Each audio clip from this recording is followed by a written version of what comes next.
Welcome to another Terranscapes video.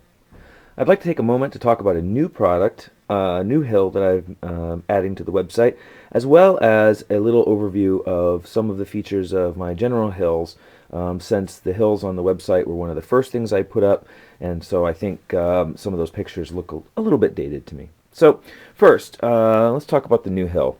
This is a large four-piece corner cut hill. So the hill has been sectioned into four distinct parts, so that this hill can be placed at a corner of the table, right? You could have four corners. You could place two halves together and then make this as an edge hill, or you could place all four pieces together to make one large hill. And I wanted to give you a sense of the scope of the size of this hill by showing you all four pieces put together with a variety of models. These are some of the recent vampire counts I've been putting together for some of this purpose, as well as some future terrain I'd like to show. And you can tell even with several large units, a couple blocks of 20, a couple characters, a corpse card of Argolf, there's a lot of space left on this hill. This hill is about 20 inches by 18 inches in diameter when it's all put together. So this hill really provides a maximum flexibility and is sort of probably the largest single-tiered hill that you'd want to add to your collection. And I think because of its quartered cut, one of the things I notice when I play is that often there's a couple hills in the center, maybe there's a hill in the center of the back of the table for archers and bolt throwers, but often the corners are sort of left empty, and I thought it'd be nice to add a corner cut hill so that you could place the hills maybe only in the corners, and then you could have long-ranging shots coming from the hills, not necessarily able to cover the entire table. Bolt throwers placed on the hills, for instance, in Warhammer Fantasy, have a 48-inch range, and so coming all the way across the table is not going to be possible if you place the hills in the corner, so it might give generals a little bit of a strategy decision to make in their deployment. But getting back to the hills, one of the things I wanted to point out is that this hill shows the finish for a hill that has a hard bottom base. Here, actually, I'll take this off and show you. When hills get the deluxe upgrade is a hardboard base. Now currently I'm using a 3/16-inch hardboard finish, and this is mostly because it's the most flexible for use for me. So rather than buy 1/8 and 3/16 and try to work between them, I just opt to mount everything on 3/16. It gives it really some nice heft, which you'd only, of course, you can't tell in the video, but it's got some real nice weight. It feels real stable when it's placed on the table.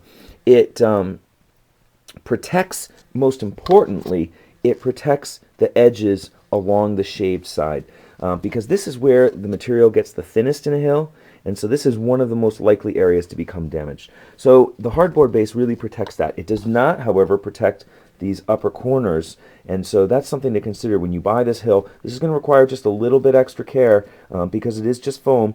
A hard shot to the corner will damage it.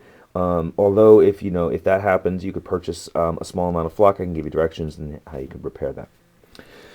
So when I have the hardboard deluxe upgrade, one of the other things I do is I give a little sanding to the edges. Not a lot, but a little bit to round it off and to make that transition. Let me see if I can give you a little look. Make that transition look just a little bit more smooth, a little bit more natural. I still keep these edges at a pretty steep transition to preserve the maximum flat top so that you can place models, especially models that are really tippy, on top easily without having models falling out of your movement trays. And Warhammer 40K models, for instance, another GW model line, very, very tippy.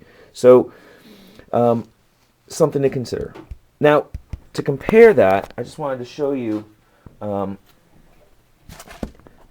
sorry for my jerky camera motion here. So here's a 1-inch hill that has a hardboard base, and this is the small hill. Give you an idea of how big the small hill is compared to this large hill. Each of these corners is almost a small or a large hill in itself. But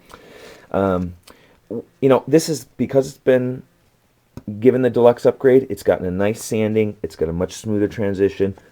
And I can do that because the corners are so much more durable. I can bring this down to a slightly more tapered edge and not be worried that during play they're going to be damaged. In comparison, This hill is a large hill and features just the foam bottom here, which is I've left unpainted. And so you can see that I do a double cut, but you can see the cut line a little bit more distinct on this hill than in the ones that have been sanded smooth. And so that's, just to give you a little comparison of what the deluxe upgrade looks like. You get that smoother transition, you get a slightly more tapered edge, you get the hardboard protection on the bottom that really takes the hill up a notch. I also just wanted to point out, that some of the earlier photos on the website, I think show hills that are looking a little more square, a little more regular shaped, and I've been working on, it's not difficult, but I have to put a little more conscious effort into it, of making hills that look a little bit more naturally shaped, that have slightly more interesting or more realistic circular shapes, and so you'll see that in the hills that you purchase. So, when you look at the website, some of the products that have been on there for a long time have received some minor improvements, and because this is a one-man operation, believe it or not, Terranscapes is just me.